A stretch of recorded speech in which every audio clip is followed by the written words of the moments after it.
अल्थिन बड़का भैया ना। आगे मैं देखिए के दौड़ल अल्थिन बड़का भैया ना।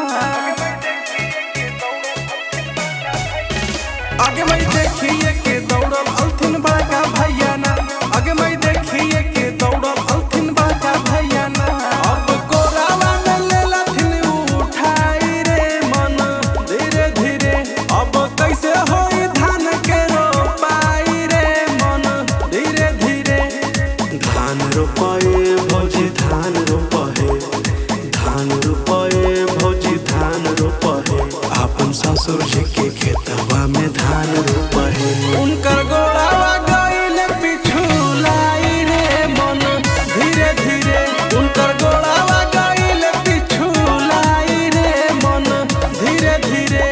अब कैसे होई धान के रोपाई रे मन धीरे धीरे।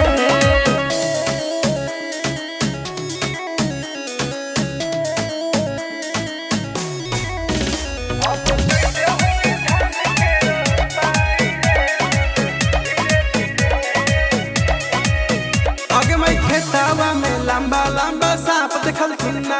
आगे मैं खेतावा में लंबा लंबा सांप देखल खिन्ना। आगे मैं खेतावा में लंबा लंबा सांप देखल खिन्ना। आगे मैं खेतावा में लंबा लंबा सांप देखल खिन्ना।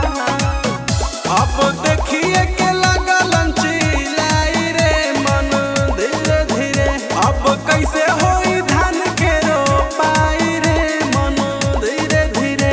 सुना सुना डॉक्टर प्रकाश चंद्रमा हो, सुना सुना डॉक्टर प्रकाश चंद्रमा हो।